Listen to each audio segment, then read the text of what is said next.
Hallelujah. പുതുതായിട്ട് കടന്നു വന്നവർക്ക് ഒരുപക്ഷെ നമ്മുടെ കൂട്ടായ്മയിലെ റോമ ലേഖന പഠനത്തിലാണ്. ഇതിൻ്റെ ആദ്യത്തെ മുഖവുര 17 വാക്യങ്ങളോളം പഠിച്ചു കഴിഞ്ഞ 1-2 മാസമായിട്ട്. തുടർന്ന് നമ്മൾ അതിൻ്റെ അടുത്ത ഭാഗത്തേക്ക് കടക്കുകയാണ്. ഹല്ലേലൂയ. നമ്മുടെ ഇന്നത്തെ ചിന്തയ്ക്കായിട്ട് റോമാലേഖനം 1-ാം അധ്യായം അതിൻ്റെ 18 മുതൽ 20 വരെയുള്ള വാക്യങ്ങൾ ഒരാൾക്ക് സത്യത്തെ തടുക്കുന്ന മനുഷ്യരുടെ സകല അഭക്തിക്കും അനീതിക്കും നേരെ ദൈവത്തിന്റെ കോപം സ്വർഗത്തിൽ നിന്ന് വെളിപ്പെടുന്നു. ദൈവത്തെ കുറിച്ച് അറിയാവുന്നവർക്ക് അത് വെളിവായിരിക്കുന്നു. ദൈവം അവർക്ക് വെളിവാക്കിയല്ലോ. അവന്റെ നിത്യശക്തിയും ദിവ്യത്വവുമായി അവന്റെ അദൃശ്യ ലക്ഷണങ്ങൾ ലോക സൃഷ്ടി മുതൽ അവന്റെ പ്രവൃത്തികളാൽ ബുദ്ധിക്ക് തെളിവായി വെളിപ്പെട്ടു വരുന്നു. അവർക്ക് പ്രതിവാദമില്ലാതിരിക്കേണ്ടതിന് തന്നെ. ആമേൻ. സ്തോത്രം. പരിശുദ്ധനെ സ്വർഗ്ഗസ്ഥ ഞങ്ങളുടെ നല്ല പിതാവേ, കേൾക്കപ്പെട്ട വചനത്തിലേക്ക് ഞങ്ങളെ ഏൽപ്പിക്കുന്ന കർത്താവേ, ദൈവത്തിന്റെ പരിശുദ്ധാത്മാവ് ഞങ്ങൾക്ക് ഈ വചനം ഞങ്ങളുടെ ഹൃദയങ്ങളിൽ വിവേചിപ്പിച്ചു തരണമേ എന്ന് ഞങ്ങൾ പ്രാർത്ഥിക്കുന്നു. അടിയനെ അവിടുത്തെ വായായിട്ട് ഉപയോഗിക്കണമേ എന്ന് ഞാൻ പ്രാർത്ഥിക്കുന്നു. പ്രാർത്ഥന കേട്ടിരിക്കുക. സ്തോത്രം. യേശു ക്രിസ്തു നാമത്തിൽ തന്നെ. ആമേൻ. അപ്പോസ്തലനായ വിശുദ്ധ പൗലോസ് റോമാലേഖനത്തിന്റെ ആദ്യത്തെ 15-17 വാക്യങ്ങൾ അതിന്റെ ഒരു മുഖവുര പറഞ്ഞിട്ട് 1-ാം അധ്യായം 18 മുതൽ 3-ാം അധ്യായം 20-ാം വാക്യം വരെ മനുഷ്യകുലത്തിന്റെ ആ ശരിയായ അവസ്ഥ, നഷ്ടപ്പെട്ടു പോയ മനുഷ്യന്റെ അവസ്ഥ, തള്ളപ്പെട്ടു പോയ, നിത്യതയിൽ നിന്ന് അകന്ന് ദൈവവുമായിട്ടുള്ള ആ ബന്ധത്തിൽ നിന്ന് വിച്ഛേദിക്കപ്പെട്ടു പോയ മനുഷ്യന്റെ അവസ്ഥയെ ഒരു ഡാർക്ക് ക്യാൻവാസിൽ വ്യക്തമായി വരച്ച് തെളിയിക്കുകയാണ് ഈ 2-ാമത്തെ ഭാഗത്ത്. 1-ാം അധ്യായം 18 മുതൽ 3-ാമത്തെ അധ്യായം 20 വരെയുള്ള വാക്യങ്ങൾ. ഈ ഭാഗത്തെ 3ആയി വിഭജിച്ചാണ് അപ്പസ്തോലൻ അത് തെളിയിക്കുന്നത്. അതിന്റെ 18 മുതൽ 1-ന്റെ 18 മുതൽ 32 വരെയുള്ള വാക്യങ്ങളിൽ 1-ാമത്തെ ഗ്രൂപ്പിനെ അപ്പസ്തോലൻ കാണിക്കുക. ജാതികളിൽ നിന്ന് ദൈവത്തിന്റെ സുവിശേഷം കേൾക്കാത്തവരായിട്ടുള്ള, അല്ലെങ്കിൽ നമ്മുടെ ഭാഷയിൽ പറഞ്ഞാൽ അൺസിവിലൈസ്ഡ് ആയിട്ടുള്ള, ദുഷ്ടന്മാരായിട്ടുള്ളവരെ ഒരു ഗ്രൂപ്പിനെ ആദ്യം കാണിക്കുന്നു. ഹല്ലേലൂയ. അവരോടുള്ള ബന്ധത്തിൽ ദൈവത്തിന് ഈ വ്യക്തികളോടുള്ള ബന്ധത്തിൽ എങ്ങനെയാണ് ദൈവം അവരോട് ഇടപെടാൻ പോകുന്നതെന്ന അതിന്റെ ആദ്യ ഭാഗത്ത് 18 മുതൽ 32 വരെയുള്ള 1-ാമത്തെ അധ്യായം 18 മുതൽ 32 വരെയുള്ള വാക്യങ്ങളിൽ നാം കാണുന്നത് ഈ ഗ്രൂപ്പിനെതിരെയുള്ള ആരോപണം. എന്നിട്ട് 2-ാം അധ്യായം മുഴുവനും 1 മുതൽ 29 വരെയുള്ള വാക്യങ്ങളിൽ ജാതികളിലും യഹൂദന്മാരിലും ഉള്ള നല്ലവരായ ജനങ്ങൾ. ഞാൻ കഴിഞ്ഞ ആഴ്ചയിൽ നിങ്ങളോട് സൂചിപ്പിച്ചിരുന്നു, സഭ ഉടലെടുക്കുന്നതിന് മുൻപ് ദൈവത്തിന്റെ വീക്ഷണത്തിൽ യഹൂദൻ, ജാതി, 2 ഗ്രൂപ്പാണ് ഉണ്ടായത്. യഹൂദനും ജാതി. ഈ 2-ാം അധ്യായത്തിൽ അപ്പസ്തോലൻ ജാതികളിൽ നിന്നും യഹൂദരിൽ നിന്നും നല്ലവരായിട്ടുള്ള ജനങ്ങൾ, ആദ്യത്തെ ഒരു ദുഷ്ടജനത്തെ കുറിച്ച് പറഞ്ഞു. അൺസിവിലൈസ്ഡ് ആയിട്ടുള്ള ദുഷ്ടജനങ്ങളെ, അവരോടുള്ള ബന്ധത്തിൽ ദൈവം എങ്ങനെ അവരോട് ഇടപെടുന്നു. ഹല്ലേലൂയ. 2-ാമത് ജാതികളിലും യഹൂദരിലും നല്ലവരെന്ന് വിശേഷിപ്പിക്കാവുന്ന ഒരു ഗ്രൂപ്പുണ്ട്. വലിയ ദുഷ്ടത ഒന്നും ചെയ്യാതെ ജീവിതത്തിൽ അവരോടുള്ള ബന്ധത്തിൽ ദൈവം എങ്ങനെയാണ് അവരുടെ പാപങ്ങളോട് ദൈവം എങ്ങനെയാണ് ഇടപെടുന്നതെന്ന് 2-ാമത്തെ അധ്യായത്തിൽ നാം വായിക്കുന്നത്. 3-ാമത്തെ അധ്യായത്തിൽ അതിന്റെ 1 മുതൽ 20 വരെ യഹൂദനെ മാത്രം എടുത്ത് അവരെ കുറിച്ചുള്ള വിശദീകരണം നൽകുക. യഹൂദനോടുള്ള ബന്ധത്തിൽ ദൈവം എങ്ങനെയാണ് അവരോട് ഇടപെടുന്നത്. നമ്മളത് തുടർന്നൊഴുന്ന ആഴ്ചകളിൽ ദൈവം അനുവദിച്ചാൽ, കർത്താവിന്റെ വരവ് താമസിച്ചാൽ നമ്മൾ അതിനെക്കുറിച്ച് ചിന്തിക്കും. ഇങ്ങനെ ഈ 3 കാറ്റഗറിയും അപ്പസ്തോലൻ വിവരിച്ചിട്ട് അപ്പസ്തോലൻ പറയുക, ആരായാലും, യഹൂദനായാലും യവനനായാലും ജാതിയായാലും യഹൂദനായാലും ഏവർക്കും സുവിശേഷം ഈസ് എ നെസസിറ്റി. എല്ലാവർക്കും, ഈ ഭൂമിയിൽ ജനിച്ച ഏതൊരു വ്യക്തിക്കും സുവിശേഷം എന്നുള്ളത് ഒരു നെസസിറ്റിയാണ്, ഒരു ആവശ്യമായിട്ടുള്ള രക്ഷയ്ക്ക് സുവിശേഷമല്ലാതെ വേറൊന്നില്ല. ഹല്ലേലൂയ. എന്നിട്ട് അതിന്റെ 20-ാം വാക്യം നോക്കിക്കേ. 20-ാം വാക്യത്തിൽ താൻ പറയുക, അവർക്ക് പ്രതിവാദമില്ലാതിരിക്കേണ്ടതിനു തന്നെ. അപ്പോസ്തലൻ ഇവിടെ തെളിയിക്കുന്നത്, ഒരു മനുഷ്യനും ദൈവത്തിന്റെ ന്യായാസനത്തിന്റെ മുൻപിൽ അന്ത്യനാളിൽ നിൽക്കുമ്പോൾ ആർക്കും പ്രതിവാദം പറയാതെ എല്ലാവരെയും ഒരുപോലെ, എല്ലാവരും ആര് ദൈവത്തിന്റെ ന്യായാസനത്തിന്റെ മുൻപിൽ വന്നാലും ഈ നിലയിൽ നിൽക്കുക. കാരണം എന്റെ കുറ്റം എന്തെന്നുള്ള ബോധ്യം നമുക്ക് ഓരോരുത്തർക്കും, രക്ഷിക്കപ്പെടാതെ ദൈവത്തിന്റെ ന്യായാസനത്തിന്റെ മുൻപിൽ ശിക്ഷയ്ക്കായി നിൽക്കുന്നവനെ അവന് ബോധ്യം കൊടുക്കും. അത് കൃത്യമായിട്ട് റോമാലേഖനത്തിന്റെ 18 മുതൽ 23-ാം അധ്യായം 20 വരെയുള്ള വാക്യങ്ങളിൽ തെളിയിക്കുകയാണ് പുസ്തകം. ഹല്ലേലൂയ. അതായത് സുവിശേഷം കേട്ടിട്ടുള്ളവര്, സുവിശേഷം കേൾക്കാത്തവര്, ന്യായപ്രമാണം ലഭിച്ചിട്ടുള്ളവര്, ന്യായപ്രമാണം കിട്ടാത്തവര്, എല്ലാവരും ദൈവത്തിന്റെ ന്യായാസനത്തിന്റെ മുൻപിൽ തിരിച്ചൊന്നും മറുപടി പറയാൻ ഇല്ലാത്ത വണ്ണം കുറ്റബോധമുള്ളവരായി നിൽക്കും. ഹല്ലേലൂയ. എന്ന ഒഴിച്ചുകൂടാൻ പറ്റാത്ത ഒരു സത്യം ഈ ഭാഗത്തിലൂടെ അപ്പസ്തോലൻ നമുക്ക് തെളിയിച്ചു തരികയാണ്. വളരെ ഇമ്പോർട്ടന്റ് ആയിട്ട്, വളരെ ശ്രദ്ധയോടെ നാം പഠിച്ചിരിക്കേണ്ട ഒരു ഭാഗമാണ് ഈ റോമാലേഖനത്തിന്റെ 1-ാം അധ്യായം 18 മുതലുള്ള വാക്യങ്ങൾ. ഈ ഭാഗത്തേക്ക് നമ്മൾ കടക്കുന്നതിന് മുൻപ് ആ 16 മുതലുള്ള വാക്യങ്ങൾ ഒന്ന് കണക്ട് ചെയ്തെങ്കിലേ നിങ്ങൾക്കത് വ്യക്തമായിട്ട് മനസ്സിലാവുകയുള്ളൂ. 16-ാമത്തെ വാക്യം നോക്കിക്കേ. അവിടെ അപ്പസ്തോലൻ പറയുക, ദൈവത്തിന്റെ ശക്തിയെ കുറിച്ചാണ് പറയുന്നത് അല്ലെ 16-ൽ. 17-ലേക്ക് വരുമ്പോൾ ദൈവത്തിന്റെ നീതിയെ കുറിച്ച് പറയുന്നു. എന്നാൽ 18-ാം വാക്യത്തിലേക്ക് വരുമ്പോൾ ദൈവത്തിന്റെ കോപത്തെ കുറിച്ച് പറയുക. എന്നിട്ട് 19-20 വാക്യങ്ങളിൽ ദൈവം തന്റെ മഹത്വം സൃഷ്ടിയിൽ വെളിവാക്കിയിരിക്കുന്നതിനെ കുറിച്ചാണ് പറയുന്നത്.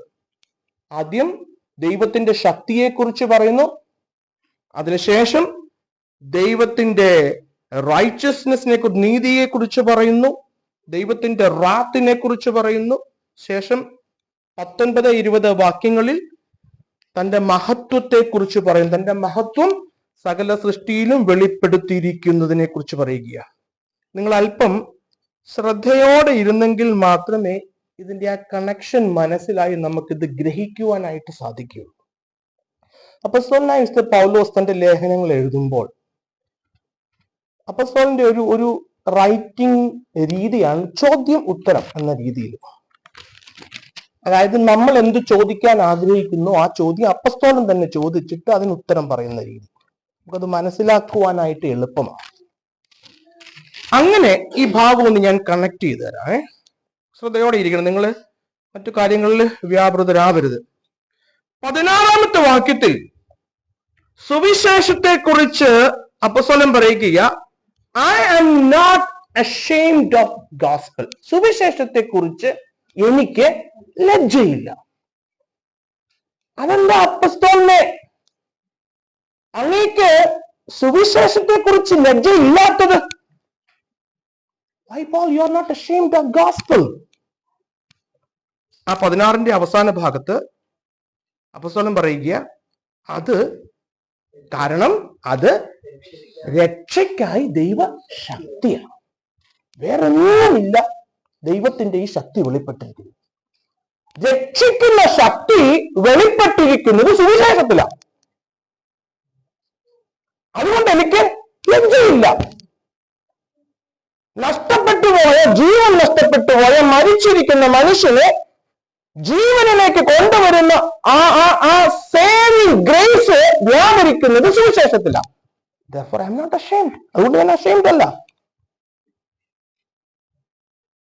അപ്പോസ്തലനെ ഈ ശക്തി അങ്ങ് പറഞ്ഞല്ലോ, സുവിശേഷത്തിലാ ദൈവത്തിന്റെ ശക്തി വ്യാപരിക്കുന്നതെന്ന്. ഈ ശക്തി എങ്ങനെയാ വ്യാപരിക്കുന്നത്? സുവിശേഷത്തിൽ. ഹല്ലേലൂയ. 17-ാം വാക്യത്തിൽ അതിൽ ദൈവത്തിന്റെ നീതി വെളിപ്പെട്ടിരിക്കുന്നു. എങ്ങനെയാ ദൈവത്തിന്റെ നീതി വെളിപ്പെട്ടിരിക്കുന്നത്? അഭക്തനെ ദൈവം നീതീകരിക്കുന്നു. ഹല്ലേലൂയ. അല്പം കൂടെ നമ്മൾ അതിനെ കുറിച്ച് കഴിഞ്ഞ ആഴ്ച ചിന്തിച്ചു. ഒരല്പം കൂടെ ഞാനത് പറഞ്ഞിട്ട് മുൻപോട്ടങ്ങ് പോകും. ദൈവത്തിന്റെ ശക്തി എങ്ങനെയാ സുവിശേഷത്തിൽ വെളിപ്പെട്ടിരിക്കുന്നത്? സുവിശേഷത്തിലാണ് ദൈവത്തിന്റെ നീതി ദൈവം വെളിപ്പെടുത്തിയിരിക്കുന്നത്. എന്ന് വെച്ചാൽ ഏദനിൽ പാപം ചെയ്ത് ദൈവവുമായിട്ടുള്ള റിലേഷൻഷിപ്പിൽ നിന്നും വിട്ടുപോയ മനുഷ്യകുലത്തെ, നഷ്ടപ്പെട്ടുപോയ മനുഷ്യനെ, നിത്യമരണത്തിലേക്ക് നടന്നു പോയിക്കൊണ്ടിരുന്ന മനുഷ്യനെ ആ ദൈവവുമായിട്ടുള്ള റിലേഷൻഷിപ്പിലേക്ക് തിരിച്ചു കൊണ്ടുവരുന്നത് കാരുണ്യവാനായ, മനസ്സലിവുള്ള, സ്നേഹനിധിയായ, നീതിമാനായ ദൈവം തന്റെ നീതി വെളിപ്പെടുത്തുന്നതിലൂടെയാണ്. നീതി എങ്ങനെയാ വെളിപ്പെടുത്തിയത്? തന്റെ നീതിമാനായ താൻ തന്റെ നീതിയെ ഒരു കോംപ്രമൈസും ചെയ്യാതെ നഷ്ടപ്പെട്ടു പോയ പാപികളായ നമുക്ക് വേണ്ടി സ്വന്തം പുത്രനെ കാൽവരിയിൽ യാഗമാക്കി, കാൽവരിയിൽ തകർത്ത് തന്റെ നീതി വെളിപ്പെടുത്തിയിരിക്കുക കർത്താവ്. Hallelujah, hallelujah. അപ്പോ ഈ പാപം ചെയ്തവന് ദൈവവുമായിട്ട് യാതൊരു ബന്ധവുമില്ല.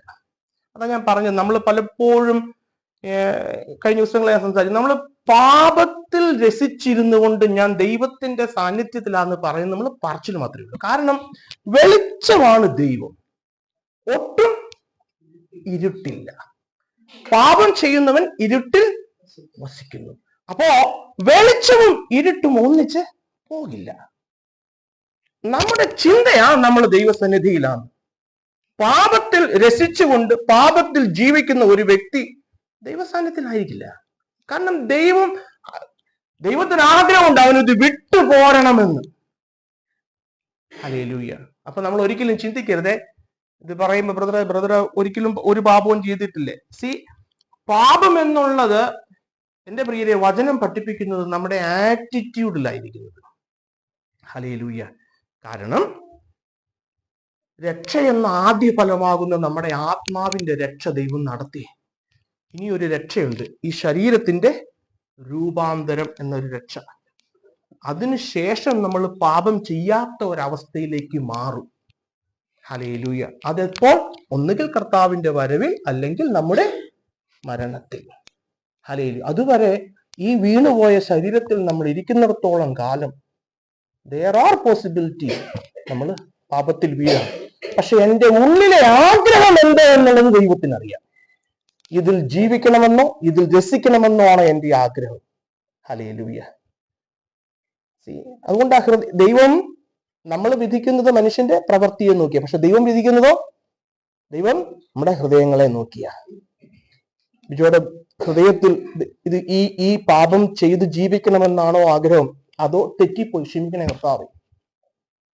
അങ്ങനെയാ ദൈവം വിധിക്കുന്നത് നമ്മളെ. ഹല്ലേലൂയ. അപ്പൊ ആ ഒരു റിലേഷൻഷിപ്പിലേക്ക് പോയി ആ പാപം നമ്മുടെ ജീവിതത്തിൽ വന്ന് ദൈവവുമായിട്ടുള്ള റിലേഷൻഷിപ്പിൽ നിന്ന് വിട്ടുപോയപ്പോൾ ആ തിരിച്ച് ദൈവവുമായിട്ടുള്ള റിലേഷൻഷിപ്പിലേക്ക് കൊണ്ടുവരണമെങ്കിൽ നീതിമാനായ ദൈവം നമ്മളെ നീതീകരിക്കണം. അതായത് രക്ഷയിലേക്ക് കൊണ്ടുവരണം. കാരണം God is righteous. ഹല്ലേലൂയ. അതുകൊണ്ടാ പറഞ്ഞത് ഈ നീതീകരിക്കുന്ന ശക്തി, സേവിംഗ് ഗ്രേസ് റിവീൽഡ് ആയിരിക്കുന്നത് സുവിശേഷത്തിലാണ്. എന്താ സുവിശേഷം? ക്രൂശിക്കപ്പെട്ടവനായ ക്രിസ്തു. ഈ ക്രിസ്തുവിൽ വിശ്വസിക്കുന്നു. ഹല്ലേലൂയ. അപ്പോസ്തലനെ അങ്ങ് പറഞ്ഞല്ലോ, അഭക്തനെ നീതീകരിക്കുന്ന ദൈവം. എന്തുകൊണ്ടാ സെയിന്റ് പോൾ, എന്തുകൊണ്ടാ നമുക്ക് മനുഷ്യന് നീതീകരണത്തിന്റെ ആവശ്യം? Why do we need to be justified righteous? എന്തുകൊണ്ടാ മനുഷ്യൻ നീതീകരിക്കപ്പെടണം? Why gospel is a necessity? എന്തുകൊണ്ടാ സുവിശേഷം നമുക്കൊരു ആവശ്യമായിരിക്കുന്നത്? അതിന്റെ ആൻസർ 18-ാം വാക്യം. നിങ്ങൾ അതിന്റെ കണക്ഷൻ കിട്ടുന്നുണ്ടല്ലോ, 16 മുതലുള്ളത്. അപ്പോസ്തലനെ ഞാൻ ലജ്ജിക്കുന്നില്ല. എന്തുകൊണ്ടാ? സുവിശേഷത്തിലാ ദൈവശക്തി. അതങ്ങനെയാ ദൈവശക്തി വ്യാപരിച്ചിരിക്കുന്ന പുസ്തകനെ. ദൈവത്തിന്റെ നീതി വെളിപ്പെടുത്തിയിരിക്കുന്നത് സുവിശേഷത്തിലാണ്. എന്ത് നീതി? അഭക്തനെ നീതീകരിക്കുന്ന നീതി. ഹല്ലേലൂയ. എന്തുകൊണ്ട് അഭക്തനെ നീതീകരിക്കണം? കാരണം സ്വർഗത്തിൽ നിന്ന് ദൈവത്തിന്റെ കോപം അതിൽ 18-ാം വാക്യം വായിക്കുന്നത്. 18-ാം വാക്യത്തിൽ എന്താ? അനീതി കൊണ്ട് സത്യത്തെ തടുക്കുന്ന മനുഷ്യരുടെ സകല അഭക്തിക്കും അനീതിക്കുന്നവരെ ദൈവത്തിന്റെ കോപം സ്വർഗത്തിൽ നിന്ന് വെളിപ്പെടുന്നു. ഹല്ലേലൂയ. ദൈവത്തിന്റെ കോപം നീതീകരിക്കപ്പെടാത്ത, രക്ഷിക്കപ്പെടാത്ത ഏതൊരു മനുഷ്യന്റെ മേലും വെളിപ്പെട്ടുകൊണ്ടിരിക്കുകയാണ്. ഹല്ലേലൂയ. എന്തുകൊണ്ടാ ദൈവത്തിന്റെ കോപം വെളിപ്പെടുന്നത് അപ്പോസ്തലനെ? കാരണം അപ്പോസ്തലൻ പറയുക തുടർന്നുള്ള വാക്യങ്ങളിൽ, ഏത് മനുഷ്യനും, ഈ ഭൂമിയിൽ ജനിച്ച ഏത് മനുഷ്യനും അവന്റെ ഹൃദയത്തിൽ ദൈവത്തെക്കുറിച്ചുള്ള ഒരു ബോധ്യം ഇന്നേറ്റ് നോളജ് ആയിട്ട് കൊടുത്തിട്ടുണ്ട്. ഏത് മനുഷ്യനും അവന്റെ ഹൃദയത്തിൽ ദൈവത്തെക്കുറിച്ചുള്ള, സത്യത്തെക്കുറിച്ചുള്ള ഒരു ബോധ്യമുണ്ട്. ആ ദൈവം ഒരു വ്യക്തിയുടെ ഉള്ളിൽ കൊടുത്തിരിക്കുന്ന ആ സത്യത്തെക്കുറിച്ചുള്ള, ദൈവത്തെക്കുറിച്ചുള്ള ബോധ്യത്തെ താൻ അസത്യം കൊണ്ട് തടുക്കുന്നു. അതിലൂടെ വായിച്ചിരിക്കുന്നു, നമ്മൾ വായിച്ചത്. അനീതി കൊണ്ട് സത്യത്തെ തടുക്കുന്ന മനുഷ്യരുടെ സകല അഭക്തിക്കും അനീതിക്കും നേരെ. ഹല്ലേലൂയ. ഞാൻ പറയുന്നത് നിങ്ങൾക്ക് മനസ്സിലാവുന്നുണ്ടല്ലോ അല്ലേ? എന്തുകൊണ്ടാ ദൈവത്തിന്റെ കോപം സ്വർഗത്തിൽ നിന്ന് വെളിപ്പെടുന്ന സകല മനുഷ്യരുടെയും മേൽ? ജീവനുള്ള,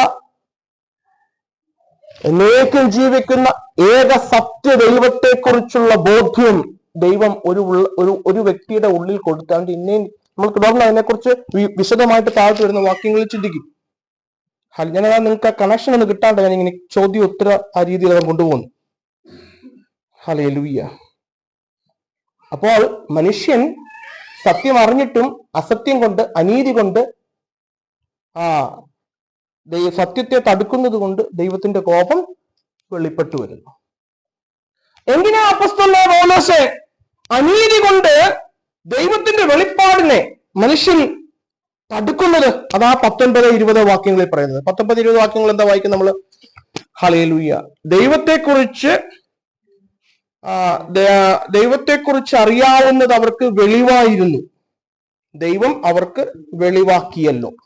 അവന്റെ നിത്യശക്തിക്കും ദിവ്യത്വവുമായി അവന്റെ അദൃശ്യ ലക്ഷണങ്ങൾ ലോക സൃഷ്ടി മുതൽ അവന്റെ പ്രവർത്തികളാൽ ബുദ്ധിക്ക് തെളിവായി വെളിപ്പെട്ടു വരുന്നു. എന്റെ പ്രിയനെ, ഈ ദൈവത്തെക്കുറിച്ച് ഈ സൃഷ്ടി നമ്മള് 19-ാം സങ്കീർത്തനത്തിലാണെന്ന് എനിക്ക് തോന്നുന്നു. ഭാഷണമില്ല. പ്രകൃതി ദൈവത്തെ വെളിപ്പെടുത്തുന്നു. നമ്മളിലേക്കൊന്ന് നോക്കിയാൽ മതി, ദൈവത്തിന്റെ ആ സത്യത്തിന്റെ എക്സിസ്റ്റൻസിനെ നമുക്ക് മനസ്സിലാക്കുവാനായിട്ട് സാധിക്കും. ദൈവത്തെക്കുറിച്ച് സൃഷ്ടി വെളിപ്പെടുത്തുകയാണ്. ഈ universe reveals the presence of God, the presence of truth. Hallelujah. അപ്പോസ്തലനോട് പറയുക, ഈ ഒരു വെളിപ്പാട് എല്ലാ മനുഷ്യരുടെ മേലുണ്ട്. ഹല്ലേലൂയ. അത് ഏത് സ്ഥലത്ത്, ഏത് എത്നിസിറ്റിയില്, ഏത് റിമോട്ട് ഏരിയയിൽ താമസിക്കുന്ന വ്യക്തിക്കും ഈ ഒരു വെളിപ്പാട് കൊടുത്തിട്ടുണ്ട്. അതെന്തിനാണെന്നുള്ളത് നമുക്ക് മുമ്പോട്ട് വരുമ്പോൾ അറിയാൻ പറ്റും. ഹല്ലേലൂയ. പക്ഷെ ഈ വെളിപ്പാട് അവന്റെ ഉള്ളിൽ കൊടുത്തിട്ടും അവൻ അനീതി കൊണ്ട് സത്യത്തെ തടുക്കുന്നു. അതിനാൽ ദൈവത്തിന്റെ കോപം അവന്റെ മേൽ വെളിപ്പെടുന്നു. അപ്പസ്തോലനെ ഈ കോപത്തിൽ നിന്ന് ഓടി വിളിക്കാൻ എന്താ വഴി? അവിടെ അപ്പസ്തോലൻ പറയുന്നത് ആ നീതീകരിക്കുന്ന ശക്തിയാകുന്ന സുവിശേഷത്തെ കുറിച്ച്. അഭക്തനെ നീതീകരിക്കുന്ന നീതി, അഭക്തനെ നീതീകരിക്കുന്ന സുവിശേഷം. Hallelujah, hallelujah. അതാണ് നമ്മൾ അതിന്റെ ഓർഡർ ഇങ്ങനെ വരുന്നത്. ഈ നീതീകരിക്കുന്ന സുവിശേഷത്തെ ഞാൻ എങ്ങനെയാ അനുഭവിക്കുന്നത്? അതെങ്ങനെയാ എനിക്ക് അനുഭവമാകുന്നത്? വിശ്വാസത്താൽ, കൃപയാൽ, വിശ്വാസത്താൽ ആണ് നമ്മൾ നീതീകരണത്തിലേക്ക് അല്ലെങ്കിൽ രക്ഷയിലേക്ക് കടന്നു വരുന്നത്. എന്ത് വിശ്വസിക്കുമ്പോഴാണ് വരുന്നത്?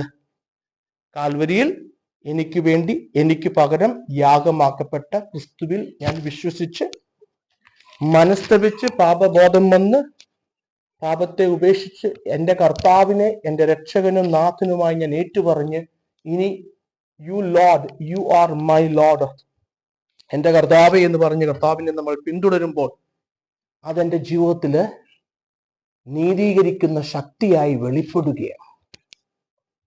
ഹല്ലേലൂയ.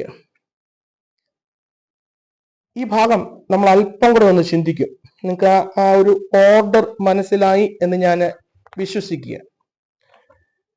സാധാരണ നമ്മൾ കേൾക്കുന്നത്, നമ്മുടെ ജീവിതത്തില് ദൈവത്തെക്കുറിച്ച് കേൾക്കുന്നത്, ദൈവം സ്നേഹമാകുന്നു, ദൈവം കാരുണ്യവാനാണ്, ദൈവം ദയാനിധിയാണ്, ദൈവം മനസ്സലിവുള്ളവനാണ്, ദൈവം നീതിമാനാണ്, ദൈവം കരുതുന്നവനാണ്, ദൈവം നടത്തുന്നവനാണ്. ഹല്ലേലൂയ. പക്ഷെ ഇത് ഇത് ഇത് ഇത് നാണയത്തിന്റെ ഒരു വശം മാത്രമേ ആയിട്ടുള്ളൂ. ഈ പറഞ്ഞതെല്ലാം സത്യമായ കാര്യമാണ്. ദൈവം കരുതുന്നവനാ, ദൈവം നടത്തുന്നവനാ, ദൈവം മനസ്സലിവുള്ളവനാ, ദൈവം സ്നേഹനിധിയായ മനസ്സലിവുള്ള കരുണയുള്ള കാരുണ്യവാനായ ദൈവം കോപിക്കുന്ന ദൈവവുമാണ്. ഇത് നമ്മൾ പലപ്പോഴും മറന്നു പോകുന്നത്. കാരണം ഇന്ന് പലപ്പോഴും ചർച്ചകളിൽ നമ്മൾ കേൾക്കുന്നത് വിടുവിക്കുന്ന ദൈവം, നിങ്ങളുടെ പ്രശ്നങ്ങളിൽ മേൽ ഇടങ്ങി വരുന്ന ദൈവം. ഹല്ലേലൂയ. ആശ്വാസം നൽകുന്ന ദൈവം. ഇത് പറയുന്നതിനൊന്നും കുഴപ്പമില്ല. പക്ഷെ നമ്മള് ഇതിന്റെ മറ്റേ സൈഡ് മറച്ചു വെച്ച് പറയുന്നത്. എന്താ അതർ സൈഡ്? പാപിയെ സ്നേഹിക്കുകയും പാപത്തെ വെറുക്കുകയും ചെയ്യുന്ന ദൈവം. പാപവുമായിട്ട് ദൈവത്തിന് യാതൊരു ബന്ധവുമില്ല, അതാരായാലും. ഹല്ലേലൂയ. നാം മറന്നു പോകരുത്, സ്നേഹിക്കുന്ന മനസ്സിലുള്ള കരുണയുള്ള ഈ ദൈവം കോപിക്കുന്ന ദൈവമാണ്. അതാ അപ്പോസ്തലൻ പറയുന്നത്. ദൈവത്തിന്റെ കോപം വെളിപ്പെട്ട് വരുന്നു. അയ്യോ ബ്രദറെ, ദൈവം കോപിക്കുമോ? ദൈവത്തിന് എങ്ങനെയാ കോപം എന്ന ആ ഇമോഷൻ ഉള്ളത്? കാരണം ദൈവകോപം എന്തെന്ന് നമുക്ക് മനസ്സിലാകും. നമ്മളെപ്പോഴും നമ്മുടെ കോപത്തിന്റെ ബേസിലാ, നമ്മുടെ കോപത്തിന്റെ അടിസ്ഥാനത്തിലാണ് നമ്മൾ ദൈവകോപത്തെ അളക്കുന്നത്. ഹല്ലേലൂയ. നമ്മുടെ കോപം എന്തിൽ നിന്ന്? നമ്മുടെ കോപം നമ്മുടെ സെൽഫ് ഹേർട്ട് ആകുമ്പോഴല്ലേ? നമ്മുടെ സ്വയം ഒന്ന് ആരെങ്കിലും സ്വയത്തെ ഒന്ന് ഹേർട്ട് ചെയ്യുമ്പോഴാണ് നമുക്ക് കോപം ഉണ്ടാകുന്നല്ലേ? അതിൽ നിന്ന് നമ്മുടെ കോപം ഉണ്ടാകുന്നു. Hallelujah, hallelujah.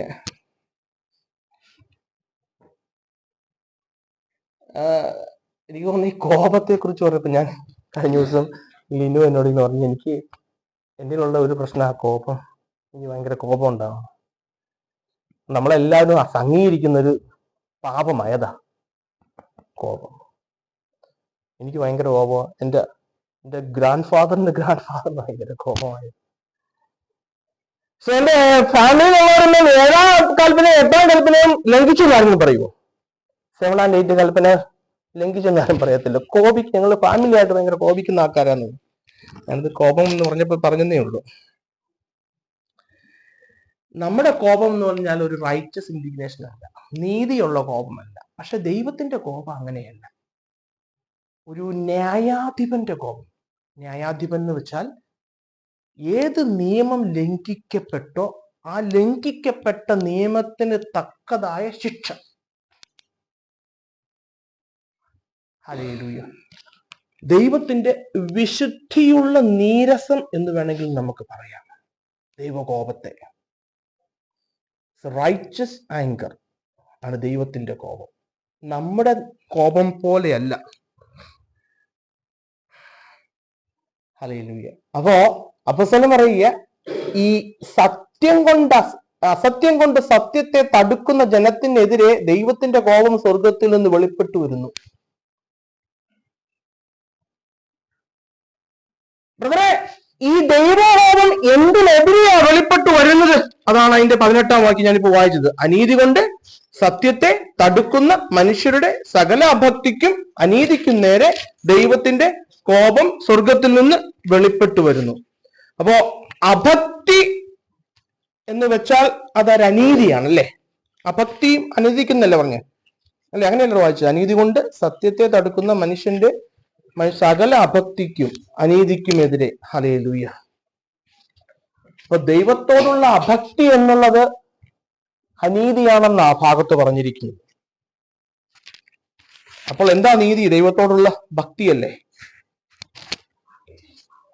ഞാൻ ഈ ഭാഗം അങ്ങനെ അങ്ങ് പറഞ്ഞാൽ നിങ്ങൾക്കത് മനസ്സിലാകണമെന്നില്ല. ഒന്നുകൂടെ ഒന്ന് വ്യക്തമാക്കിയാല്,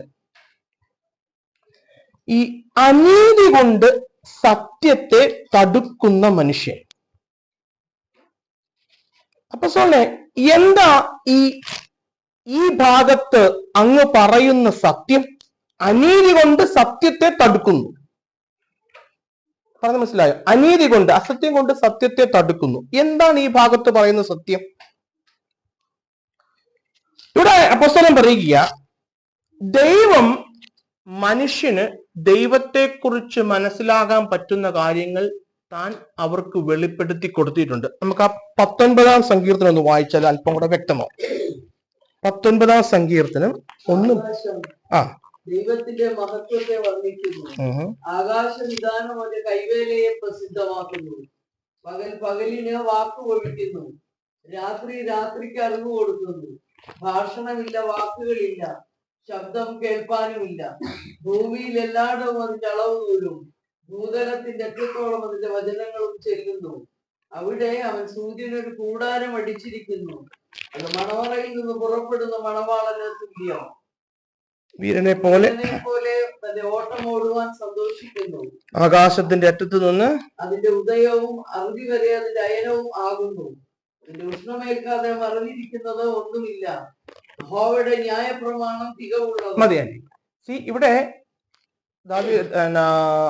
ഈ സങ്കീർത്തനകാരൻ വ്യക്തമായിട്ട് എങ്ങനെ സൃഷ്ടിയിൽ ദൈവം തന്നെ വെളിപ്പെടുത്തിയിരിക്കുന്നു പറഞ്ഞിരിക്കുക. അത് മാത്രമല്ല, നിങ്ങൾ അപ്പസ്തോല പ്രവർത്തികളിലേക്ക് വരും. അപ്പസ്തോല പ്രവർത്തികളിൽ 14-ാം അധ്യായത്തിൽ അതിന്റെ 17-ാം വാക്യം ഒന്ന് വായിച്ചാൽ അല്പം കൂടെ ദൈവം എങ്ങനെയാ തന്നെ നമുക്ക് ദൈവം വെളിപ്പെടുത്തി തരുന്നത്. 14-ന്റെ 17-ാം വാക്യത്തിൽ വായിക്കുന്നു,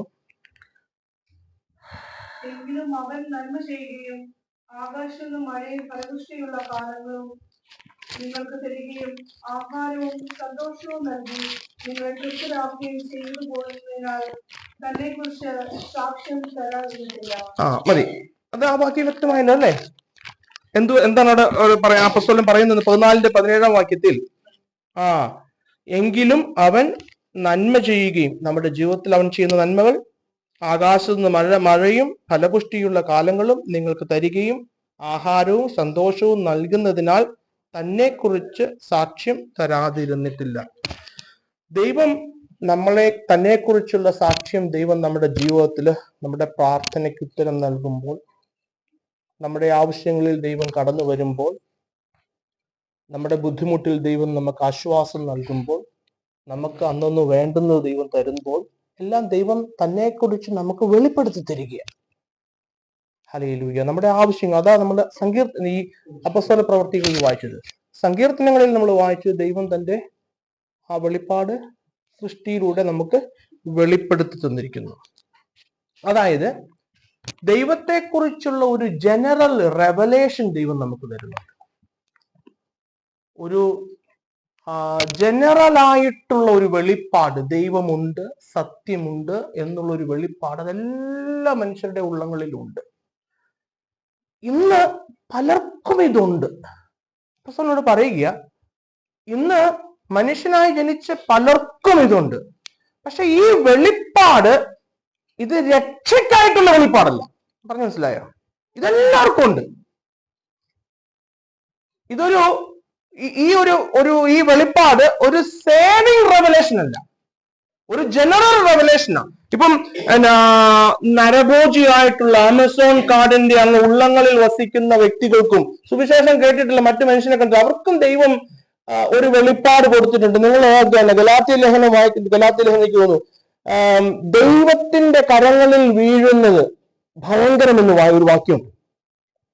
ദൈവത്തിന്റെ കരങ്ങളിൽ വീഴുന്നത് രണ്ട് നിലയ്ക്ക് വീഴാം. ഒന്ന് ന്യായവിധിക്കായിട്ടും, രണ്ട് രക്ഷയ്ക്കായിട്ടും വീഴാം. അപ്പോ ഞാൻ പറഞ്ഞല്ലോ ഈ 18-ാം വാക്യത്തിൽ ന്യായാസനത്തിന് മുൻപിൽ നിൽക്കുമ്പോൾ ഒരു മനുഷ്യനും പ്രതിവാദം പറയാതെ അല്ലെങ്കിൽ തിരിച്ചൊന്നും പറയാത്ത വണ്ണം കുറ്റബോധമുള്ളവനായി താൻ ഈ ഏൽപ്പിക്കപ്പെടാൻ പോകുന്ന നിത്യനരകത്തിന് അർഹനാണെന്നുള്ള ബോധ്യത്തോടുകൂടെ തന്നെയാണ് എല്ലാ മനുഷ്യരും ന്യായാസനത്തിന് മുൻപിൽ. അതിനുള്ള വെളിപ്പാട് ദൈവം ഈ സൃഷ്ടിയിലൂടെയും അവനവന്റെ ജീവിതത്തിൽ ദൈവം ഇടപെടുന്നതിലൂടെയും അവർക്ക് കൊടുക്കുന്നുണ്ട്. ഞാൻ പറഞ്ഞത് മനസ്സിലാകുന്നുണ്ടോ? അതങ്ങനെ 2 വാക്യങ്ങൾ സങ്കീർത്തനത്തിൽ നിന്നും അപ്പോസ്തല പ്രവൃത്തികളിൽ നിന്ന് എടുത്ത് കാണിച്ചുകൊണ്ട് ന്യായാസനത്തിന്റെ മുൻപിൽ ഹല്ലേലൂയ. ഞാൻ രക്ഷിക്കപ്പെട്ടവരെ കുറിച്ചല്ല പറഞ്ഞത്. ന്യായാസനത്തിന്റെ മുമ്പിൽ രക്ഷിക്കപ്പെട്ടവർ നിൽക്കുന്നില്ല. രക്ഷിക്കപ്പെടുന്നവർ പ്രതിഫലത്തിനായിട്ട് ക്രിസ്തുവിന്റെ സിംഹാസനത്തിന്റെ മുമ്പിൽ നിൽക്കുന്നു, അല്ലെ? ന്യായാസനത്തിന്റെ മുമ്പിൽ ശിക്ഷ ഭാഗിക്കാനായിട്ട് നിൽക്കുമ്പോൾ ആർക്കും പ്രതിവാദം പറയാൻ ഉണ്ടാവില്ല. കാരണം അവർക്ക് ഞാൻ ഈ വാങ്ങിക്കുവാൻ പോകുന്ന നിത്യനരകമെന്ന ശിക്ഷയ്ക്ക് അർഹനാണെന്നുള്ള ബോധ്യം അവർക്കുണ്ടാവും. ഹല്ലേലൂയ. അത് അപ്പോസ്തലനോട് പറയുക. അതെങ്ങനെയാ? ഈ വെളിപ്പാട് ദൈവം എല്ലാവർക്കും കൊടുത്തിട്ടുണ്ട്. അത് ഈ ഭൂമിയിലേക്ക് നോക്കിയാല്, അല്ലെ തന്റെ സ്വന്തം ശരീരത്തിലേക്ക് നോക്കിയാല്, അവനവന്റെ ജീവിതത്തിൽ. കാരണം എന്റെ പേര് ഈ ദേശത്തുള്ളവര് അവരുടെ ആവശ്യങ്ങളിലും നമ്മുടെ ദൈവമല്ലേ സഹായിക്കുന്നത്, അല്ലെ? കാരണം ജീവിക്കുന്ന ദൈവം ഒന്നേ ഉള്ളൂ. ആരുടെ ആവശ്യങ്ങളിലും ദൈവമാണ് സഹായിക്കുന്നത്. ദൈവം അവരുടെ ആവശ്യങ്ങൾ നിറവേറ്റുന്നത്. എല്ലാം അവിടുത്തെ കരങ്ങളിലൂടെ നടക്കുന്നത്. ഹല്ലേലൂയ. അല്ലാതെ ഇവർക്ക് വേറെ നമുക്ക് വേറെ അങ്ങനെയല്ല. ഇതെല്ലാം ദൈവത്തിന്റെ ആ ഒരു ജനറൽ റെവലേഷനിലൂടെയാണ് പോകുന്നത്. പക്ഷെ ഇത് ഇവരെ ന്യായം വിധിക്കാനായിട്ടുള്ള വെളിപ്പാടാണ്. ഞാൻ പറഞ്ഞു മനസ്സിലായോ? അതാ പ്രതിവാദമില്ലാതിരിക്കേണ്ടതിന് എന്ന് പറഞ്ഞതിന്റെ ആ വാക്കിന്റെ അർത്ഥം. അതായത് ഇവരെ ന്യായം വിധിക്കാനായിട്ടുള്ള വെളിപ്പാട് ആണ് ഈ ജനറൽ റെവലേഷൻ. പക്ഷെ നമുക്ക് ദൈവം തന്നിരിക്കുന്ന, അല്ലെങ്കിൽ രക്ഷിക്കപ്പെട്ട കർത്താവിനെ, കാൽവരിയിൽ കർത്താവിന്റെ ആ രക്ഷാകര കർമ്മത്തെ തിരിച്ചറിഞ്ഞ് കർത്താവിനെ രക്ഷകനും നാഥനുമായി ഏറ്റെടുത്തവർക്ക് ആണ് ആ ദ റിയൽ റെവലേഷൻ കിട്ടിയിരിക്കുന്നത്, രക്ഷിക്കുന്ന വെളിപ്പാട് കിട്ടിയിരിക്കുന്നത്. ഹല്ലേലൂയ. എനിക്കത് ഇച്ചിരി അല്പം ബുദ്ധിമുട്ടാണ് നമുക്കിത് മനസ്സിലാക്കാനായിട്ട്. എങ്കിലും ദൈവത്തിന്റെ പരിശുദ്ധാത്മാവ് നമ്മുടെ ഉള്ളങ്ങളെ, നിങ്ങൾ വീട്ടിൽ പോയി പിന്നീട് ഈ ഭാഗം ഒന്നുകൂടെ ഒന്ന് വായിച്ചു നോക്കുമ്പോൾ നിങ്ങൾക്ക് അത് അല്പം കൂടെ വ്യക്തമാകും. ഈ ദൈവകോപത്തെ കുറിച്ച് പറയുമ്പോൾ നമ്മൾ വായിച്ച ഭാഗത്ത് 18-ാം വാക്യത്തില് നമുക്ക് അവസാനിപ്പിക്കാം. അനീതി കൊണ്ട് സത്യത്തെ തടുക്കുന്ന മനുഷ്യരുടെ സകല അഭക്തിക്കും അനീതിക്കും നേരെ ദൈവത്തിന്റെ കോപം സ്വർഗത്തിൽ നിന്ന് വെളിപ്പെട്ടു വരുന്നു. ഈ ദൈവകോപത്തെ കുറിച്ച് അപ്പോസ്തലൻ പറയുമ്പോൾ, അതായത് നമ്മള് ഇന്ന് വായിച്ച 18, 19, 20 വാക്യങ്ങളിലല്ല, ആ 18 മുതൽ 32 വരെയുള്ള വാക്യങ്ങൾ വായിച്ചു നോക്കുമ്പോൾ അവിടെ ദൈവകോപത്തെ കുറിച്ച് അപ്പോസ്തലൻ പറയുന്നത് 2 നിലകളില്ല. വരുവാനുള്ള ദൈവത്തിന്റെ കോപം 2 നിലകളിലാണ് ദൈവകോപത്തെ കുറിച്ച് പറയുന്നത്. അതല്ല ഈ 18-ാം വാക്യത്തിൽ പറയുന്നത് എന്താ? സ്വർഗത്തിൽ നിന്ന് വെളിപ്പെടുന്നു. ദൈവകോപം സ്വർഗത്തിൽ നിന്ന് വെളിപ്പെടുന്നു. അപ്പോ ദൈവകോപത്തെ കുറിച്ച് പറയുമ്പോൾ ഈ ഭാഗത്ത് അപ്പോസ്തലൻ 2 നിലകളിലാണ് ദൈവകോപത്തെ കുറിച്ച് പറയുന്നത്. ഒന്ന്, വരുവാനുള്ള ദൈവകോപം. നിങ്ങൾക്ക് ഒരു റെഫറൻസ് ഞാൻ തരാം. 1 തെസ്സലോനിയൻസ് ചാപ്റ്റർ 1:9 എടുത്തേ. 1 തെസ്സലോനിയൻസ് 1:9. ഞങ്ങൾക്ക് നിങ്ങളുടെ അടുക്കൽ എങ്ങനെയുള്ള പ്രവേശനം സാധിച്ചു എന്നും ജീവനുള്ള സത്യദൈവത്തെ സേവിപ്പാനും അവൻ മരിച്ചവരുടെ ഇടയിൽ നിന്ന് ഉയർപ്പിച്ച തന്റെ പുത്രനും വരുവാനുള്ള കോപത്തിൽ നിന്ന് നമ്മെ വിടുവിക്കുന്നവനുമായ വരുവാനുള്ള കോപത്തിൽ നിന്ന് നമ്മെ വിടുവിക്കുന്നവനുമായ യേശു സ്വർഗത്തിൽ നിന്ന് വരുന്നത് കാത്തിരിപ്പാനും നിങ്ങൾ വിഗ്രഹങ്ങളെ വിട്ട് ദൈവത്തിങ്കിലേക്ക് എങ്ങനെ തിരിഞ്ഞു വന്നു എന്നും അവർ തന്നെ പറയുന്നു. ആമേൻ, സ്തോത്രം. ഹല്ലേലൂയ. നമുക്ക് വേറൊരു റെഫറൻസ് നിങ്ങൾക്ക് പറഞ്ഞാൽ 2-ാം അധ്യായത്തിന്റെ 5-ാം വാക്യം നോക്കിയാൽ റോമൻസിന്റെ epistle to Romans chapter 2 verse 5 ഞാൻ വായിക്കാം. എന്നാൽ നിന്റെ കാഠിന്യത്താലും അനുതാപമില്ലാത്ത ഹൃദയത്താലും നീ ദൈവത്തിന്റെ നീതിയുള്ള വിധി വെളിപ്പെടുന്ന കോപ ദിവസത്തിലേക്ക് നിനക്ക് തന്നെ കോപം ചരതിച്ചു വെക്കുന്നു. വെളിപ്പെടുന്ന കോപ ദിവസം. അതിന്റെ 8-ാം വാക്യം നോക്കി. അന്വേഷിക്കുന്നവർക്ക് നിത്യജീവനും ഷാഠ്യം പൂണ്ടും സത്യമനുസരിക്കാതെ അനീതി അനുസരിക്കുന്നവർക്ക് കോപവും ക്രോധവും കൊടുക്കും. അപ്പോ വെളിപ്പെടുന്ന കോപത്തെ കുറിച്ചാണ് ഈ അപ്പോസ്തലൻ ആദ്യ ഭാഗത്ത് പറയുന്നത്. എന്താ പറയുക, നമ്മൾ ഈ വെളിപ്പെടുന്ന കോപം ഉണ്ടല്ലോ, ദൈവം നമുക്ക് തരുന്നതല്ല, നമ്മൾ വാങ്ങിക്കുന്നതാണ്. വെളിപ്പെടുന്ന കോപം മനുഷ്യൻ തന്നെത്താൻ തിരഞ്ഞെടുക്കുന്നതാണ്. അത് ഇന്നത്തെ കോപം, വരാനിരിക്കുന്ന കോപം. ഹല്ലേലൂയ. വെളിപ്പെടുവാനിരിക്കുന്ന കോപം, അന്ത്യനാളിൽ വെളിപ്പെടുവാനിരിക്കുന്ന കോപം, അത് മനുഷ്യൻ തന്നെ തിരഞ്ഞെടുക്കുന്നതാണ്. അതെങ്ങനെ പറയാൻ പറ്റും ബ്രദറെ? യോഹന്നാന്റെ സുവിശേഷം 3-ാം അധ്യായം നോക്കിയാല് അതിന്റെ 19-ാം വാക്യത്തിൽ കൃത്യമായിട്ട് തന്നെ പറഞ്ഞിട്ടുണ്ട്. John chapter 3 verse 19. 3:19. ന്യായവിധി എന്നതോ ന്യായവിധി എന്നതോ വെളിപ്പെടുവാൻ വെളിച്ചം ലോകത്തിൽ വന്നിട്ടും വെളിച്ചം ലോകത്തിൽ വന്നിട്ടും മനുഷ്യരുടെ പ്രവൃത്തി ദോഷമുള്ളതാകയാൽ വെളിച്ചത്തേക്കാൾ ഇരുളിനെ സ്നേഹിച്ചത് തന്നെ. അപ്പൊ ദ ഓപ്ഷൻ ഈസ് ഹല്ലേലൂയ. നമ്മുടെ കയ്യിലെ ഓപ്ഷൻ ഈ വെളിപ്പെടുവാനിരിക്കുന്ന കോപം നാം തെരഞ്ഞെടുക്കുന്നതാണ്. ഹല്ലേലൂയ. കാരണം ദൈവം തന്നെ വെളിപ്പെടുത്തിയിരിക്കുന്നു.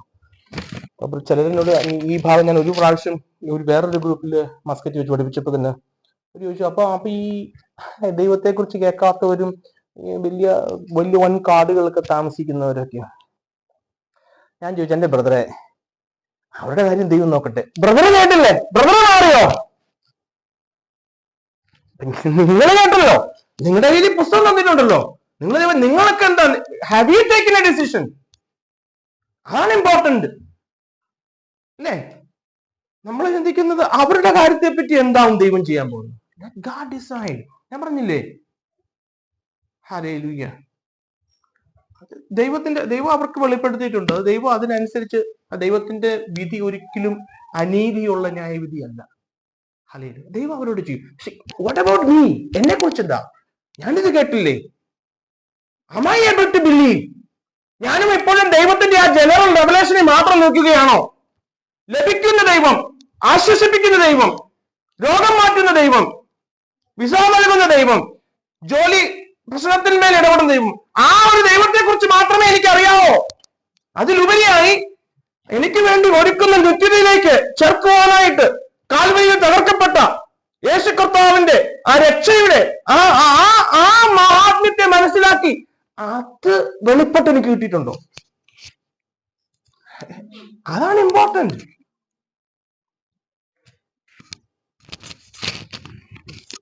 എന്റെ പ്രിയരെ, തലവേദന വന്ന് മരിച്ചാലും ക്യാൻസർ വന്ന് മരിച്ചാലും ക്രിസ്തുവിൽ മരിച്ച സ്വർഗത്തിൽ. എല്ലാവർക്കും ഓരോ പെട്ടകം ഉണ്ടാക്കി വെച്ചിട്ടുണ്ട്, അതിൽ പോകും. അതിപ്പോ ഇങ്ങനെയുള്ളൊന്നുമില്ല. But what is important? എന്താ ഇമ്പോർട്ടന്റ് ആയിട്ടുള്ളത്? ഞാൻ മരിച്ച അങ്ങ് എത്തും. അതാണ് ഇമ്പോർട്ടന്റ്. ഞാൻ മരിച്ചാൽ അങ്ങ് എത്തണം. വിട്ടുപിരിഞ്ഞ് ക്രിസ്തുവിനോട് ചെയ്യുവാൻ.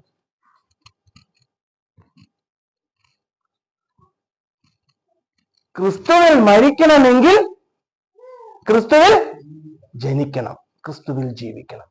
ആ പാട്ട് തന്നെ, ക്രിസ്തുവിൽ ജനിച്ചോരെ, ക്രിസ്തുവിൽ വളർന്നോരെ, ക്രിസ്തുവിൽ മരിപ്പോരെ, നിങ്ങൾ ഭാഗ്യവാന്മാർ, നിത്യമാം ജീവനും ശാശ്വത വീടും നിങ്ങൾക്ക് ലഭിക്കും. അതാണ് ഇമ്പോർട്ടന്റ്. അല്ലെ, നമ്മൾ ഈ പഠിക്കുന്നതിന്റെ ഒക്കെ ഉദ്ദേശം അതാണ്. അല്ലാണ്ട് ഇതിൻ്റെ അകത്ത് വാക്യങ്ങൾ എടുത്ത് അതിനെ വിപുലീകരിച്ച് അതിന്റെ ഇത് അല്ലെങ്കിൽ അതൊന്നുമല്ല. ഇതിൽ വാട്ട് ഈസ് ഇമ്പോർട്ടന്റ്, നമുക്ക് ആ നിത്യത. വചനത്താൽ എന്നെ കഴുകി. ഇപ്പൊ നമ്മൾ കേട്ടല്ലോ, ദൈവത്തിന്റെ കോപത്തിന്റെ കീഴിലാണ് ഞാനെന്നുള്ളത്. ഈ നമ്മൾ ഈ പുറത്തൂടെ നടക്കുമ്പോൾ തന്നെ മറ്റുള്ള വ്യക്തികളെ കാണുമ്പോൾ നമുക്ക് ആ ഒരു ആത്മഭാരം ഉണ്ടോ? അവരും ദൈവത്തിന്റെ കോപത്തിന്റെ കീഴിലാണ്. They are also children of God അല്ലേ? ദൈവത്തിന്റെ മക്കളല്ലേ അവരും ദൈവത്തിന്റെ കോപത്തിന്റെ കീഴിലല്ലേ? ഹല്ലേലൂയ. അപ്പൊ വരുവാനുള്ള ദൈവത്തിന്റെ കോപം, ഞാൻ ഈ പറഞ്ഞ ഒത്തിരി കാര്യമൊന്നും തിരഞ്ഞെടുക്കാനായിട്ടില്ല. ഹല്ലേലൂയ. രണ്ട് കാര്യമേ ഉള്ളൂ. ഒന്നുകിൽ നിങ്ങൾ നിങ്ങളുടെ ആത്മാവിനെ നേടും, അല്ലെങ്കിൽ വിട്ടുകളയും. കർത്താവ് പറഞ്ഞതാ, ഒന്നുകിൽ നിങ്ങൾ നിങ്ങളുടെ ആത്മാവിനെ നേടും. മത്തായി 16:24 പറയുന്നത്. 16:24 അതായത് സുവിശേഷം 16-ാം അധ്യായം 24. മാത്യു 16:24 വായിച്ചോ, വേഗം നിർത്ത്. പിന്നെ യേശു ശിഷ്യന്മാരോട് പറഞ്ഞത്, ഒരുത്തൻ എന്റെ പിന്നാലെ വരുവാൻ ഇച്ഛിച്ചാൽ തന്നെത്താൻ ത്യജിച്ച് തന്റെ ക്രൂശ് എടുത്തവനെ അനുഗമിക്കട്ടെ. ആരെങ്കിലും തന്റെ ജീവനെ രക്ഷിപ്പാൻ ഇച്ഛിച്ചാൽ അതിനെ കളയും. എന്റെ നിമിത്തം ആരെങ്കിലും തന്റെ ജീവനെ കളഞ്ഞാൽ അതിനെ കണ്ടെത്തും. ഒരുവൻ ഡിസൈഡ് ചെയ്താൽ പിന്നെ അവനുള്ളത് ക്രൂശ് എടുത്ത് കൂടെ വരിക എന്നുള്ളതാണ്.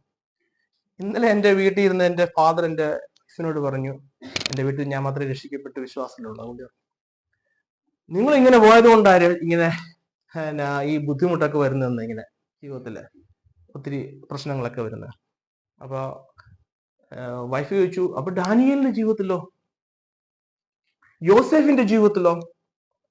Peter was crucified upside down. പോളിന്റെ ജീവിതത്തിലോ?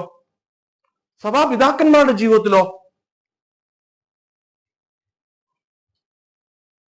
ക്രൂശ് എടുത്തുള്ള യാത്ര, മോക്ഷയാത്രയാണിത് ഞാൻ നടപ്പത്, കാഴ്ചയാലെ അല്ല വിശ്വാസത്താലെയാൻ, വീഴ്ചകൾ താഴ്ചകൾ വന്നിടും വേളയിൽ ക്രിസ്തുവിൻ കരങ്ങളിൽ, അല്ലെ? അങ്ങനെ ആ പാട്ടുണ്ട്. ഹല്ലേലൂയ. ഇത് അങ്ങനത്തെ ഒരു യാത്രയാണ് എന്റെ പ്രിയരെ. ഇതാണ് ഇതിന്റെ ഗ്രൗണ്ട് റിയാലിറ്റി. അല്ലാതെ കർത്താവിനെ അനുഗമിക്കാൻ തുടങ്ങിയാൽ പിന്നെ എല്ലാം അങ്ങോട്ട് റെഡ് റോസസ് ബെഡ് ഒന്നുമല്ല, അങ്ങനെയല്ല. പിന്നെ ദൈവം നമുക്ക് ഈ ദേശത്ത് ഈ നന്മകൾ തരുന്ന, അതൊക്കെ ദൈവം തരുന്ന ബോണസാണ്. നമുക്ക് കിട്ടുന്ന ജോലിയും, നമ്മുടെ തലമുറകൾക്കുള്ള അനുഗ്രഹവും, നമ്മുടെ സമ്പത്തും, നമ്മുടെ ആരോഗ്യവും. Hallelujah, hallelujah. അത് ഈ രക്ഷയാണ് ഏറ്റവും ഇമ്പോർട്ടന്റ്. ഹല്ലേലൂയ. നമ്മൾ പ്രാർത്ഥിക്കേണ്ടത് നമ്മുടെ രക്ഷയും, പ്രത്യേകിച്ച് കുടുംബനാഥന്മാര് പ്രാർത്ഥിക്കേണ്ടത് അത്. കാരണം അവരെയാണ് കുടുംബത്തെ ഏൽപ്പിച്ചിരിക്കുന്നത് കേട്ടോ. God entrusted the family to the എന്താ പറയുക, കുടുംബനാഥന്മാരെ ഏൽപ്പിച്ചിരിക്കുന്ന റെസ്പോൺസിബിലിറ്റി. അപ്പൊ നമ്മുടെ രക്ഷയും നമ്മുടെ തലമുറകളുടെയും രക്ഷ, കർത്താവ് വരുന്നത് വരെ എൻ്റെ തലമുറകളിൽ ആരും നഷ്ടപ്പെട്ടു പോകരുത്. ചിന്തിച്ചു നോക്കി, ഞാൻ പോയി നിത്യതയിലെത്തി, എൻ്റെ പങ്കാളി അവിടെ ഇല്ലെങ്കിൽ എന്തായിരിക്കും? ചിന്തിച്ചു നോക്കി. Hallelujah, hallelujah. അതുകൊണ്ട് അത് ക്രൂശ് എടുത്തുള്ള ഒരു യാത്രയാണ്. ഞാൻ അവസാനിപ്പിക്കട്ടെ. ഇപ്പോൾ വെളിപ്പെടുന്ന കോപം, അതുകൂടെ ഒന്ന് പറഞ്ഞേക്കാം. അത് ഞാൻ ജസ്റ്റ് എന്റെ വേഴ്സസ് മാത്രം ഒന്ന് വായിച്ചൊന്ന് പോവാം. ഇപ്പോൾ നമ്മളത് അടുത്ത ആഴ്ച അല്പം കൂടെ വ്യക്തമായിട്ട് ചിന്തിക്കും. ഹല്ലേലൂയ. വെളിപ്പെടുവാനിരിക്കുന്ന കോപം എന്ന് പറഞ്ഞാൽ നിങ്ങൾക്ക് മനസ്സിലായില്ല എന്താണെന്നുള്ളത്. അത് ആര് തെരഞ്ഞെടുക്കുന്ന? ഞാൻ സ്വയം തെരഞ്ഞെടുക്കുന്ന. കാരണം വെളിച്ചം വന്നിട്ടും വെളിച്ചത്തെ തള്ളി ഇരുട്ടിനെ സ്നേഹിച്ചതുകൊണ്ട്, അനീതി കൊണ്ട് സത്യത്തെ തടുക്കുന്നു. അതുകൊണ്ടാ ദൈവകോപം ഉണ്ടാവുന്നത്. ഹല്ലേലൂയ. അപ്പൊ ഈ കോപം രണ്ടെണ്ണുണ്ട്. ഒന്ന് വെളിപ്പെടുവാനിരിക്കുന്ന കോപം, രണ്ട് ഇപ്പോൾ വെളിപ്പെടുന്ന. അത് ഭയങ്കര ഭീകരമാണ്. നമ്മൾ ഓർത്താണ് എന്താ ദൈവകോപം എന്ന് വെച്ചാൽ, ദൈവം നമുക്ക് വലിയൊരു അസുഖം തരുന്നു, ഒരു ആപത്ത് തരുന്നു, വലിയ ഭൂകമ്പം ഉണ്ടാവുന്നു. അങ്ങനെ അങ്ങോട്ട് ഈ ദൈവകോപത്തിന്റെ അതിന്റെ ഒരു വ്യാപ്തിയെ അങ്ങോട്ട് നമ്മൾ ലഘൂകരിച്ചിരിക്കുക. ശരിക്കും ദൈവകോപം എന്നാ വായിച്ചു നോക്കൂ. റോമാലേഖനം 1:24 വായിക്കുക. Romance chapter 1:24. ദൈവം അവരെ തങ്ങളുടെ ഹൃദയങ്ങളിലെ മോഹങ്ങളിൽ സ്വന്തം ശരീരങ്ങളെ തമ്മിൽ അപമാനിക്കേണ്ടതിന് അശുദ്ധിയിൽ ഏൽപ്പിച്ചു. ഇപ്പോൾ വെളിപ്പെടുന്ന ദൈവകോപത്തെ കുറിച്ച് അപ്പസ്തോലൻ പറയുമ്പോൾ അപ്പസ്തോലിന് അവിടെ റിപ്പീറ്റ് ചെയ്ത് പറയുന്ന ഒരു വാക്ക ഏൽപ്പിച്ചു. Gave them over.